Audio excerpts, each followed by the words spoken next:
ഏവർക്കും നമസ്കാരം. നമ്മുടെ രണ്ടാമത്തെ പാഠമായ ആപതി മിത്രം ജാനീയാത് എന്ന പാഠഭാഗം എല്ലാവരും പരിചയപ്പെട്ടു. മനോഹരമായ ഒരു ചിത്രകഥയായിരുന്നു ഇത്. സൗഹൃദത്തിൻ്റെ പ്രാധാന്യത്തെ പ്രതിപാദിക്കുന്ന ഒരു ചിത്രകഥയായിരുന്നു. എല്ലാവരും നല്ലപോലെ പാഠഭാഗം വായിച്ച് ആശയമൊക്കെ മനസ്സിലാക്കി കാണുമെന്ന് വിശ്വസിക്കുന്നു. ഇന്നത്തെ ക്ലാസ്സിൽ നമുക്ക് ഈ പാഠഭാഗവുമായി ബന്ധപ്പെട്ട കുറച്ച് പഠന പ്രവർത്തനങ്ങളെ പരിചയപ്പെടാം. അപ്പോൾ എല്ലാവർക്കും ഒരിക്കൽ കൂടി ക്ലാസ്സിലേക്ക് സ്വാഗതം. ഇന്നത്തെ ക്ലാസ്സിൽ നമ്മൾ ആദ്യമായി പരിചയപ്പെടുന്നത് പദച്ഛേദ ഭാഗത്തെയാണ്. പദച്ഛേദ, ശ്രദ്ധിക്കുക. 4 സംശ്ലിഷ്ട പദങ്ങളാണ് ഇവിടെ നൽകിയിട്ടുള്ളത്. അവ ഓരോന്നായി വായിക്കാം. ആദ്യത്തെ പദം ശ്രദ്ധിക്കുക. ജംബുകമുദ്ദിശ്യ. ജംബുകമുദ്ദിശ്യ. ആ പദത്തെ പദച്ഛേദം ചെയ്തിരിക്കുന്നു. ജംബുകം പ്ലസ് ഉദ്ദിശ്യ. ജംബുകം പ്ലസ് ഉദ്ദിശ്യ. ജംബുകമുദ്ദിശ്യ. ജംബുകം പ്ലസ് ഉദ്ദിശ്യ. രണ്ടാമത്തെ പദം ശ്രദ്ധിക്കുക. വസുധൈവ. വസുധൈവ. വസുധ പ്ലസ് ഏവ. വസുധ പ്ലസ് ഏവ. വസുധൈവ. വസുധ പ്ലസ് ഏവ. ശ്രുത്വൈതത്. ശ്രുത്വൈതത്. ശ്രുത്വാ പ്ലസ് ഏതത്. ശ്രുത്വാ പ്ലസ് ഏതത്. ശ്രുത്വൈതത്. ശ്രുത്വാ പ്ലസ് ഏതത്. കേനാപി. കേനാപി. കേന പ്ലസ് അപി. കേന പ്ലസ് അപി. കേനാപി. കേന പ്ലസ് അപി. ഇവിടെ 4 പദങ്ങൾ പദച്ഛേദം ചെയ്ത മാതൃക നിങ്ങൾ പരിചയപ്പെട്ടു. അവയിലെ ഓരോ സംശ്ലിഷ്ട പദത്തിൻ്റെയും പദച്ഛേദം ചെയ്യുന്ന മാതൃക അനുസരിച്ച് നിങ്ങൾക്ക് സ്വയം ചെയ്ത് ശീലിക്കുന്നതിനായി കുറച്ച് സംശ്ലിഷ്ട പദങ്ങൾ ഇവിടെ പരിചയപ്പെടുത്തുകയാണ്. ശ്രദ്ധിക്കുക. ജംബുകമുദ്ദിശ്യ. ഈ പദത്തെ പദച്ഛേദം ചെയ്ത മാതൃകയിൽ ചെയ്യുന്നതിനായി 2 പദങ്ങൾ അവിടെ നൽകിയിരിക്കുന്നു. ഒന്നാമത്തെ പദം ജംബുകമുക്ത്വാ. ജംബുകമുക്ത്വാ. രണ്ടാമത്തെ പദം ഹരിണമുദ്ദിശ്യ. ഹരിണമുദ്ദിശ്യ. രണ്ടാമത്തെ പദം വസുധൈവ എന്ന പദത്തെ പദച്ഛേദം ചെയ്ത മാതൃകയിൽ ചെയ്യുന്നതിനായി നൽകുന്നു. തഥൈവ. തഥൈവ. വസുധൈവം. വസുധൈവം. അടുത്തത് ശ്രുത്വൈതത് എന്ന പദത്തെ പദച്ഛേദം ചെയ്ത മാതൃകയിൽ ചെയ്യുന്നതിനായി നൽകുന്നു. കൃത്വൈതത്. കൃത്വൈതത്. ശ്രുത്വൈവം. ശ്രുത്വൈവം. അടുത്തതായി കേനാപി എന്ന പദത്തെ പദച്ഛേദം ചെയ്ത മാതൃകയിൽ ചെയ്യുന്നതിനായി നൽകുന്നു. ഒന്നാമത്തെ പദം തേനാപി. തേനാപി. രണ്ടാമത്തെ പദം യേനാപി. യേനാപി. അടുത്ത പദം തേനാത്ര. തേനാത്ര. അപ്പോൾ പദച്ഛേദ എന്ന ഭാഗത്ത് നമ്മൾ പരിചയപ്പെട്ട ആ പദച്ഛേദം ചെയ്യുന്ന മാതൃകയിൽ ഇവിടെ അധികമായി തന്നിട്ടുള്ള പദങ്ങളെയും പദച്ഛേദം ചെയ്ത് പരിശീലിക്കുക. അടുത്തതായി നമ്മൾ പരിചയപ്പെടുന്നത് വിഗ്രഹ എന്ന ഭാഗമാണ്.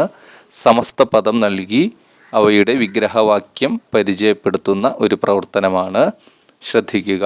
വിഗ്രഹ. ആദ്യത്തെ പദം പ്രതിദിനം. സമസ്ത പദം പ്രതിദിനം, എല്ലാ ദിവസവും എന്നർത്ഥം. ആ പദത്തിൻ്റെ വിഗ്രഹവാക്യം നൽകിയിരിക്കുന്നു. ദിനം ദിനം പ്രതി. ദിനം ദിനം പ്രതി, ഓരോ ദിവസവും എന്നർത്ഥം. അടുത്ത പദം വനസീമായാം.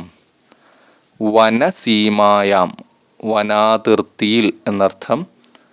ആ സമസ്ത പദത്തിൻ്റെ വിഗ്രഹവാക്യം നൽകുന്നു. വനസ്യ സീമാ. വനസീമ. തസ്യാം. വനസ്യ സീമാ. വനസീമ. തസ്യാം. വനസ്യ സീമ, വനത്തിൻ്റെ സീമ, അതിർത്തി. വനസീമ, വനാതിർത്തി. തസ്യാം, അവിടെ, അതിൽ എന്നർത്ഥം. വനാതിർത്തിയിൽ എന്നർത്ഥം. അടുത്ത പദം ക്ഷേത്രപതിന. ക്ഷേത്രപതിന ഭൂവുടമയാൽ എന്നർത്ഥം. ആ പദത്തിൻ്റെ വിഗ്രഹവാക്യം നൽകുന്നു. ക്ഷേത്രസ്യ പതിഹി ക്ഷേത്രപതിഹി തേന. ക്ഷേത്രസ്യ പതിഹി ക്ഷേത്രപതിഹി തേന. ക്ഷേത്രസ്യ പതിഹി ക്ഷേത്രത്തിൻ്റെ അഥവാ കൃഷിസ്ഥലത്തിൻ്റെ പതിഹി ഉടമ നാഥൻ.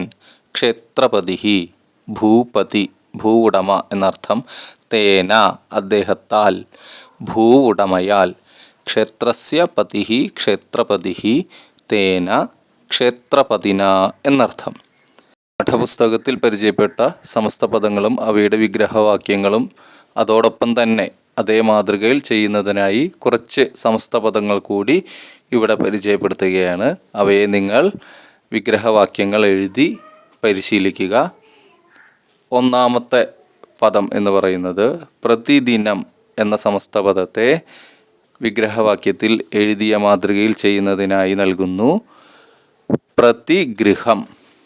ഒന്നാമത്തെ പദം പ്രതിഗൃഹം. രണ്ടാമത്തെ പദം പ്രതിവർഷം. പ്രതിവർഷം. അടുത്തതായി വനസീമായാം എന്ന സമസ്ത പദത്തെ വാക്യത്തിൽ വിഗ്രഹവാക്യത്തിൽ എഴുതിയ അതേ മാതൃകയിൽ ചെയ്യുന്നതിനായിട്ട് നിങ്ങൾക്ക് നൽകുകയാണ്. ഗ്രാമസീമായാം. ഗ്രാമസീമായാം. അടുത്ത പദം രാജ്യരക്ഷായാം.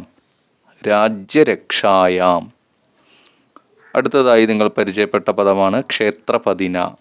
ഈ പദത്തിൻ്റെ വിഗ്രഹവാക്യം എഴുതിയ മാതൃകയിൽ ചെയ്യുന്നതിനായി നൽകുന്നു. ഗൃഹപതിന. ഗൃഹപതിന. രണ്ടാമത്തെ പദം ഗ്രാമമുഖ്യേന. ഗ്രാമമുഖ്യേന. അപ്പോൾ പാഠഭാഗത്തിൽ പരിചയപ്പെട്ട സമസ്ത പദങ്ങളും വിഗ്രഹവാക്യങ്ങളും നല്ലപോലെ വായിച്ച് അർത്ഥം മനസ്സിലാക്കുക. അതുപ്രകാരം തന്നെ ഇവിടെ അധികമായി പരിചയപ്പെട്ട സമസ്ത പദങ്ങളുടെയും വിഗ്രഹവാക്യങ്ങൾ എഴുതാൻ ശ്രമിക്കുക. അടുത്ത പേജ് ശ്രദ്ധിക്കുക. കുറച്ച് ചിത്രങ്ങളും അവയ്ക്ക് താഴെ അവയെ സൂചിപ്പിക്കുന്ന വാക്കുകളും നൽകിയിട്ടുണ്ട്. പഠന പ്രവർത്തനാനി എന്ന് പറഞ്ഞുകൊണ്ട് അവിടെ ഒരു നിർദ്ദേശം നൽകിയിട്ടുണ്ട്. പദാനി ഉച്ചൈഹി വദതു. വാക്കുകളെ ഉച്ചത്തിൽ വായിക്കൂ. കൊടുത്തിരിക്കുന്ന ചിത്രങ്ങൾക്ക് അനുസരിച്ചുള്ള ആ വാക്കുകൾ നല്ലപോലെ വായിക്കുക. പൂവിൻ്റെ ചിത്രം നൽകിയിരിക്കുന്നു. പൂവിന് സംസ്കൃതത്തിൽ പറയുന്ന പേര് അവിടെ കൊടുത്തിട്ടുണ്ട്. പുഷ്പം. പുഷ്പം. അടുത്തതായി മാങ്ങയുടെ ചിത്രമാണ്. ഫലം എന്നാണ് അവിടെ കൊടുത്തിട്ടുള്ളത്. പഴം എന്ന അർത്ഥത്തിലാണ് അവിടെ മാങ്ങയുടെ ചിത്രം സൂചിപ്പിച്ചിട്ടുള്ളത്. ഫലം. കുടയുടെ ചിത്രം കൊടുത്തിരിക്കുന്നു. ഛത്രം. ഛത്രം. തക്കാളിയുടെ ചിത്രം കൊടുത്തിട്ടുണ്ട്. രക്തഫലം. രക്തഫലം. വളയുടെ ചിത്രം കൊടുത്തിരിക്കുന്നു. കങ്കണം. കങ്കണം. ഒരു ഷർട്ടിൻ്റെ ചിത്രം കൊടുത്തിട്ടുണ്ട്. യുതകം. യുതകം. അപ്പോൾ ഓരോ ചിത്രത്തിനും പറയുന്ന പേരുകൾ അവിടെ കൊടുത്തിട്ടുണ്ട്. ഈ പേരുകൾ എന്തിനെയാണ് സൂചിപ്പിക്കുന്നത്? ഇവിടെ നൽകിയിരിക്കുന്ന ഓരോ പദത്തിൻ്റെയും പ്രത്യേകത ശ്രദ്ധിക്കുക. എല്ലാം ഒരേ രീതിയിൽ ഒരേ മാതൃകയിൽ പറയാവുന്ന പദങ്ങളാണ്. ഇവയെ പറയുന്ന പേരാണ് അകാരാന്ത നപുംസകലിംഗ പദങ്ങൾ എന്ന്. പദങ്ങൾ 3 വിധമുണ്ട്. പുല്ലിംഗപദം, സ്ത്രീലിംഗപദം, നപുംസകലിംഗപദം എന്നിങ്ങനെ നാമപദങ്ങൾ 3 വിധത്തിലുണ്ട്. അതിലെ ഒരു വിഭാഗമാണ് ഇവിടെ പരിചയപ്പെടുത്തിയ ഈ പദങ്ങൾ. ഇവയെ അകാരാന്ത നപുംസകലിംഗപദം എന്ന് പറയും. എങ്ങനെയാണ് അകാരാന്ത നപുംസകലിംഗ പദങ്ങളെ തിരിച്ചറിയുന്നത് എന്നതിനൊരു സൂചനയാണ് ഇപ്പോൾ കാണിക്കുന്നത്. അവിടെ എഴുതിയിരിക്കുന്ന പദം വനം. കാട് എന്നർത്ഥത്തിൽ പ്രയോഗിക്കുന്ന വനം എന്ന പദമാണ് അവിടെ നൽകിയിരിക്കുന്നത്. ഈ വനം എന്ന പദം അകാരാന്ത നപുംസകലിംഗ പദമാണ്. അതെങ്ങനെ തിരിച്ചറിയാം എന്നതിൻ്റെ ഒരു സൂചനയാണ് വനം എന്ന പദത്തെ വിഘടിച്ചുകൊണ്ട് കാണിച്ചിട്ടുള്ള ആ മാതൃക. വനം എന്ന പദത്തിലെ അക്ഷരങ്ങളെ പ്രത്യേകം തരംതിരിക്കുമ്പോൾ വ് പ്ലസ് അ പ്ലസ് ന് പ്ലസ് അം എന്നായിത്തീരുന്നു. ഇത്തരത്തിൽ അം എന്നവസാനിക്കുന്ന അഥവാ അനുസ്വാരത്തിൽ അവസാനിക്കുന്ന പദങ്ങളെ അകാരാന്ത നപുംസകലിംഗ പദങ്ങളായി കണക്കാക്കി വരുന്നു. ഈ മാതൃകയിലുള്ള അകാരാന്ത നപുംസകലിംഗ മാതൃകയിലുള്ള കുറച്ച് പദങ്ങൾ കൂടി ഇവിടെ പരിചയപ്പെടുത്തുകയാണ്. ഇപ്പോൾ കാണുന്ന ഈ വാക്കുകളെല്ലാം അകാരാന്ത നപുംസകലിംഗ വാക്കുകളാണ്, പദങ്ങളാണ്. ഇവ നല്ലപോലെ വായിച്ച് മനസ്സിലാക്കുക. പദങ്ങളും അവയുടെ അർത്ഥങ്ങളും അവിടെ കൊടുത്തിട്ടുണ്ട്. അതെല്ലാം നല്ലപോലെ വായിച്ച് അകാരാന്ത നപുംസകലിംഗ പദങ്ങളെ നല്ലപോലെ പരിചയപ്പെട്ടു വയ്ക്കുക. തുടർന്നുള്ള പഠന പ്രവർത്തനങ്ങളിൽ നിങ്ങൾക്ക് ഇത്തരം പദങ്ങളെ പരിചയപ്പെടേണ്ടതായിട്ടുണ്ട്. അതിനായി ഈ പദങ്ങൾ നല്ലപോലെ വായിക്കുക. ഒപ്പം വനം എന്ന പദത്തെ എപ്രകാരമാണോ അക്ഷരങ്ങളായി തരംതിരിച്ചത് അതുപോലെ ഇപ്പോൾ നിങ്ങൾ കാണുന്ന വാക്കുകളെയും അക്ഷരങ്ങളായി തരംതിരിക്കാൻ ശ്രമിക്കുക. അത്തരത്തിൽ പരിശീലിച്ചു വയ്ക്കുന്നതും നല്ലതാണ്. അപ്പോൾ ഈ ക്ലാസ്സിൽ പരിചയപ്പെട്ട കുറച്ച് പഠന പ്രവർത്തനങ്ങളെ നിങ്ങൾ നല്ലപോലെ ശ്രദ്ധിച്ച് പഠിക്കുക. മറ്റു പഠന പ്രവർത്തനങ്ങളുമായി വരും ക്ലാസ്സുകളിൽ വീണ്ടും കാണാം. ഒരിക്കൽ കൂടി എല്ലാവർക്കും നന്ദി, നമസ്കാരം.